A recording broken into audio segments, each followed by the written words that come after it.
लेकिन वो लेके चले गए, गाली गलौज दे के भगा दिए। रोइए मत। ये बताइए आपने अपने प्रार्थना पत्र को थाना धानेपुर में दिया है कि नहीं दिया? हाँ सर जी, ये हमने दिया है। ये जो है हमारा प्रार्थना पत्र है, लेकिन वहाँ से कुछ सुनवाई नहीं है। पैसा ले लेते हैं 10-5 हज़ार रुपया और फिर चुप हो जाते हैं। यहाँ तक गांव तक कोई नहीं आते, हम गरीब। उनमें प्रमुखता से चोरी की घटनाएं हैं, मारपीट की घटनाएं हैं। आज ये एक घटना जो है छिनैती की और ज़बरदस्ती की है। गन्ने के खेत में काम कर रहे व्यक्ति से छीना गया मोबाइल और नगद। विरोध करने पर मारने की दी गई धमकी। पीड़ित ने थाना धानेपुर में दी तहरीर की कार्रवाई की मांग। 3-4 दिन बीतने के बाद भी नहीं हुई किसी भी प्रकार की कोई कार्रवाई।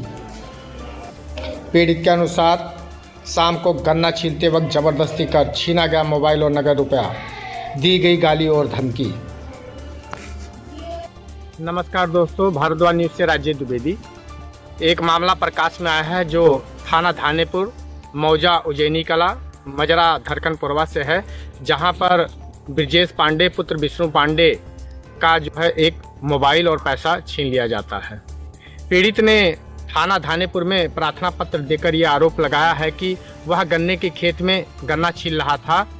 शाम के वक्त अचानक बब्बू पांडे पुत्र राजकिशोर पांडे उनके पास आते हैं और बिना कुछ कहे सुने उनके पैंट में रखा हुआ मोबाइल व पैसा लेकर चले जाते हैं। आइए देखते हैं पीड़ित का इस बारे में क्या कहना है।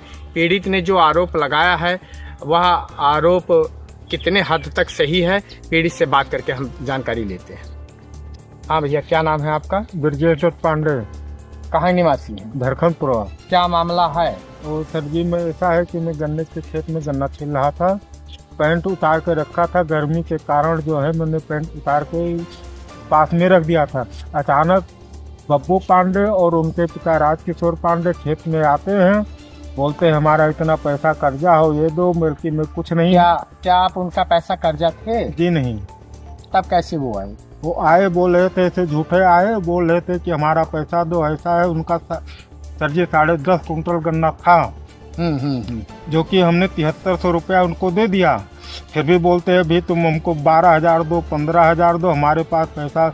हमने बोला नहीं है, हमारे पेट में से 20,000 रुपया और मोबाइल लेकर चले गए। जब हमने पैसा और मोबाइल। एक बात बताइए आप, जब वो पैसा और मोबाइल लेकर आपका जा रहे थे तो आपने उनको रोका नहीं? हमने रोकने की कोशिश बहुत की सर जी, लेकिन क्या करूं, हमारा जो दो थे, मैं अकेला था। बोल रहे थे कि भी मार के तुमको इसी में फेंक दूंगा गन्ने के खेत में, इसके लिए जान है तो जान है, इसके लिए हमने चुप रहा। अच्छा, उसके बाद में आपने क्या किया? इसके बाद में हम घर चले आए। फिर शाम को उनके घर पे गए। हम बोले कि भैया हमारा पैसा और दो दे दो, लेकिन वो लेके चले गए, गाली गलौज दे के भगा दिए। रोइए मत। ये बताइए आपने अपने प्रार्थना पत्र को थाना धानेपुर में दिया है कि नहीं दिया? हाँ सर जी, ये हमने दिया है। ये जो है हमारा प्रार्थना पत्र है, लेकिन वहाँ से कुछ सुनवाई नहीं है। पैसा ले लेते हैं 10-5 हज़ार रुपया और फिर चुप हो जाते हैं। यहाँ तक गाँव तक कोई नहीं आते, हम गरीब आदमी हूँ। SHO महोदय के द्वारा कोई कार्रवाई नहीं की गई अभी तक? कुछ नहीं हुआ है। मित्रों, मामला थाना क्षेत्र धानेपुर का है, जहां पर बीते दिनों से कई वारदातें सुनाई देती आ रही हैं। उनमें प्रमुखता से चोरी की घटनाएं हैं, मारपीट की घटनाएं हैं। आज ये एक घटना जो है छिनैती की और ज़बरदस्ती की है। पीड़ित का ये कहना है, ये पीड़ित का आरोप है कि उनके गांव के निवासी बब्बू पांडे पुत्र राजकिशोर पांडे के द्वारा जबरदस्ती मोबाइल और पैसा छीना जाता है। पीड़ित जब थाना धानेपुर में जाता है तो उसके प्रार्थना पत्र को ले लिया जाता है, लेकिन 3-4 दिन बीत जाने के बाद में कोई भी कार्रवाई नहीं की जाती है।